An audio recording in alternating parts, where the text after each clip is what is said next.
Kenneth G Hasty, raw. In 3, 2, 1. Hi everybody, Kenneth G Hasty here once again. I'm doing my series of videos to help business owners and to help salespeople to grow your business.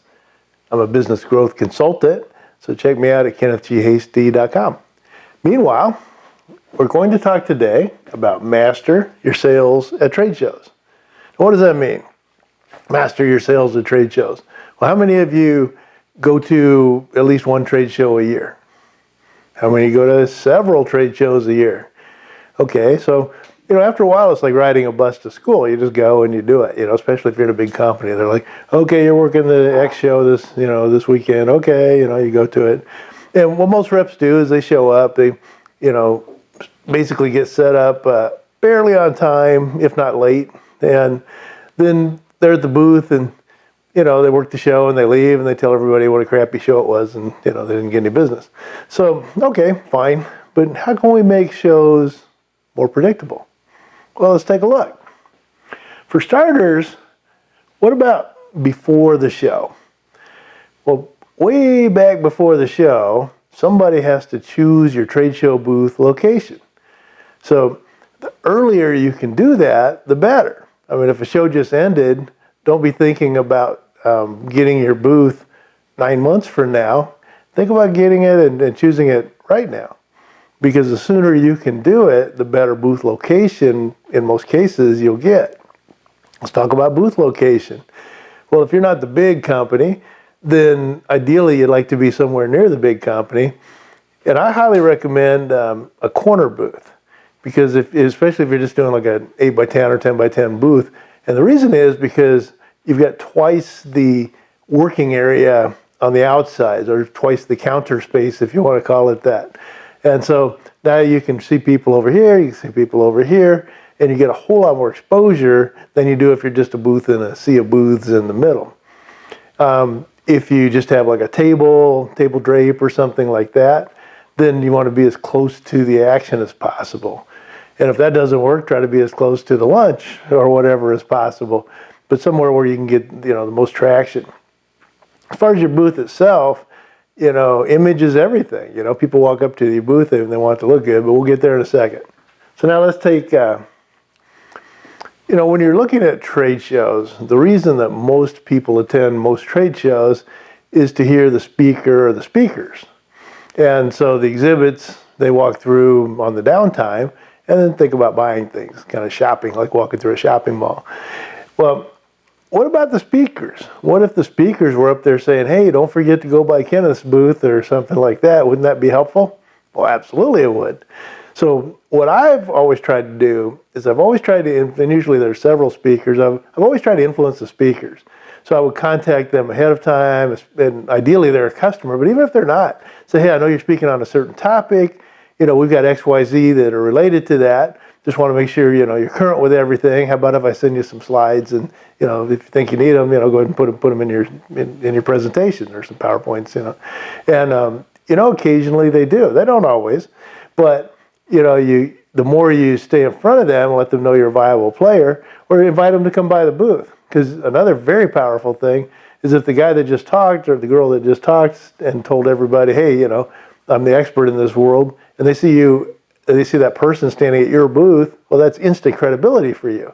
So if you can get them to come to your booth for some reason, that's powerful as well. So, before we even start the trade show, try to get to the speakers that are doing the trade show ahead of time. We talked about where you're going to pick your booth spot. The other thing is, okay, now before the trade show starts, you're going in, you got to set up, be early, as early as possible, because there could be something missing that you have to get, either yourself or have the company ship to you or whatever. Most trade shows are more than one day, and it's not uncommon at all for somebody to, have an error or shipping not show up, and so don't take it for granted. Be early, get set up early, good peace of mind, be done. Second thing is make sure that your booth is very presentable. A lot of times you'll see like a table drape across a table, but all wrinkly. So what kind of image is that for your company? Or you walk, somebody's got their booth there, but they've got their coffee on there, and they've got a newspaper sitting there, and they've got some kind of donuts or something out there. You're not having people join you for a meal.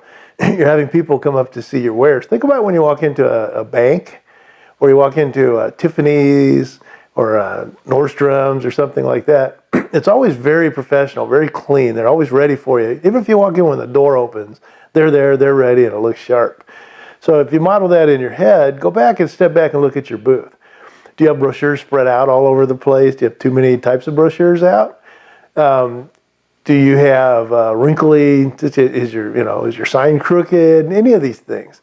So walk back and look at it and put yourself in the high-end shopper mode. You want to outclass your competitors. Okay.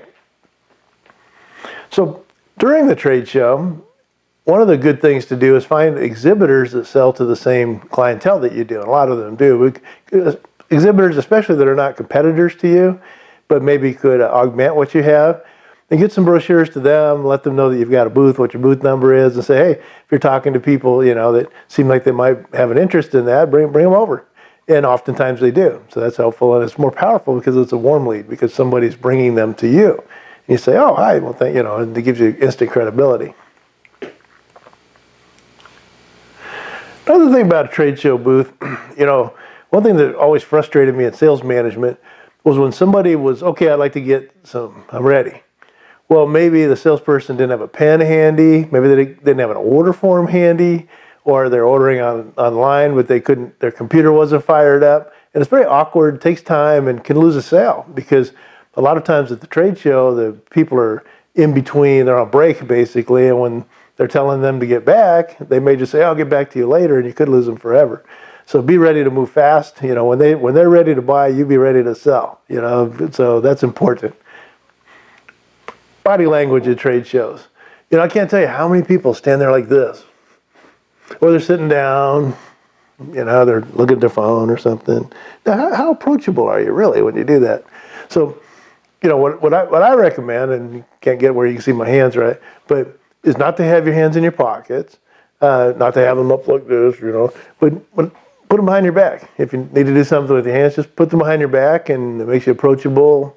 Don't be sitting down when the crowd's coming through. Be there to greet them. Be ready to shake hands. Little things like name badges. A lot of people when they wear a name badge, put it on their left side by their pocket or whatever. But let me show you what happens. Okay, I'm going to be graphic here. So I'm shaking hands here. Okay. Now where's my name badge? It's way over here, right? So especially if I'm female, now they got to look across my chest to see my name badge. And it can be kind of awkward, and then people don't necessarily remember names. So now let's try it where it's here on the right side. Shake hands, boom, there's my name badge. Hi, I'm Kenneth G Hasty. It's right there, subliminal, boom, done, perfect. So consider when you put your name badge on, even the side that you're wearing it on is important. Okay? Divide and conquer. A lot of times you're working at a trade show, you're not by yourself, you're with other people from the company. And then you're all kind of friends, right? So it's lunchtime. Hey, let's the 5 of us all go sit down and eat together. Wrong. How about the 5 of you eat at 5 different tables, which have probably 10 seats each, so that you can maximize your ability to get your message across to the people attending the trade show. Now each person's got their own little sales area that they can talk about and try to get people back to the booth. You can hang out with each other later after everything's done. Speaking of later, be where they are. So at the end of the show, a lot of people just go partying, or they just go back to their hotel room and just relax or whatever. But what I always tried to do is figure out where the participants would be.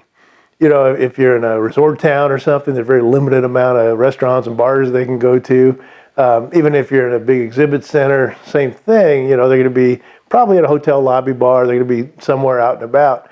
So I'd try to peruse those areas, and if I saw people that I knew I might be able to influence, they a lot of times still have their badges on, so that helps. Then I'd go up, talk to them briefly or whatever, and it's amazing how many times that I've got people that would come by the booth the next day and buy, just because I wasn't, I was where they were, so we were able to strike up just a one-on-one conversation with plenty of time. So something to consider as well. And the last but not least is, statistics show that people actually purchase after about the 8th follow-up. The problem is that most salespeople in those statistics give up after the third follow-up. So that leaves quite a gap. So it's very important to keep following up, not be a pest, but to follow up in a way that's productive. And then you want to keep track. Have you gotten home from trade shows and had business cards and had no idea who they were, what you're supposed to do with them? Sure, because your memory's only so big. So right away you want to write on the card, you want to take some notes. Ideally you have some sort of a lead management system, and you can automate your follow-up and things like that. If you're interested in that, contact me on the side, and I've got some recommendations for you. So meanwhile, just when you're working the next trade show, hopefully this will give you some insights and some ideas that'll make it just a little bit more successful, make you some more money. That's a win-win for everybody. So thanks everybody. We'll see you again soon. Take care. Happy selling.